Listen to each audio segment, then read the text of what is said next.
Assalamualaikum warahmatullahi wabarakatuh. Alhamdulillah, segala puji bagi Allah Subhanahu wa taala, Tuhan semesta alam, dan salawat dan salam senantiasa kita kirimkan kepada baginda Rasulullah Muhammad sallallahu alaihi wasallam. Keadilan hanya ada dalam Islam. Jika Islam itu diterapkan secara sempurna dan menyeluruh, maka manusia akan merasakan keadilan. Seluruh manusia yang berada dalam wilayah kekuasaan Islam akan merasakan yang namanya keadilan dan kesejahteraan. Terkait keadilan ini teman-teman sekalian, ada sebuah kisah yang cukup menarik dalam hadis yang diriwayatkan oleh Imam Bukhari dan Muslim dari Aisyah radhiyallahu anha. Beliau menceritakan bahwa sesungguhnya orang-orang Quraisy mengkhawatirkan keadaan seorang wanita dari Bani Maksumiyah yang kedapatan mencuri. Maka di antara mereka ada yang mengatakan, siapakah yang dapat melobi Rasulullah tentang hal ini? Maka mereka menjawab, tidak ada yang berani melobi Rasulullah kecuali Usama bin Zaid yang dicintai oleh baginda Nabi SAW.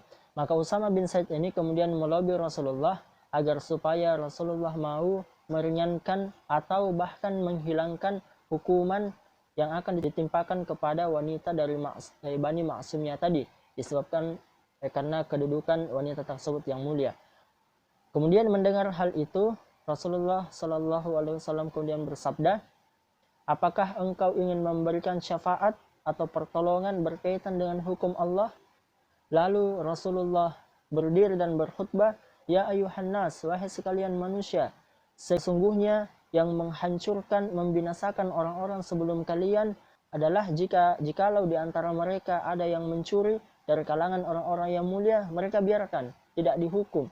Namun jika yang mencuri adalah dari kalangan orang-orang yang lemah, rakyat jelata, maka mereka menegakkan hukum atas orang tersebut. Wallahi, kata Rasulullah, demi Allah, sekiranya Fatimah binti Muhammad itu mencuri, maka aku sendiri yang akan memotong tangannya. Mengomentari hadis tersebut, Syekh Muhammad bin Salih bin Al-Utsaimin dalam kitabnya Syarah Riyadhus Shalihin mengatakan bahwa inilah keadilan, inilah penegakan hukum Allah, yaitu hukum yang tidak mempertimbangkan hawa nafsu. Bahkan Rasulullah bersumpah, jikalau Fatimah, yakni putrinya sendiri, dan tentu kita mengetahui bahwa Fatimah ini dari sisi nasab lebih mulia ketimbang wanita dari Bani Maksumiyah tadi, dan Fatimah adalah pemimpin wanita di surga. Namun sekiranya Fatimah ini mencuri, maka Rasulullah sendirilah yang kemudian akan memotong tangannya. Kemudian Syekh Utsaimin juga menambahkan bahwa demikianlah wajib bagi pemimpin untuk berlaku adil dan tidak pandang bulu dalam menegakkan hukum.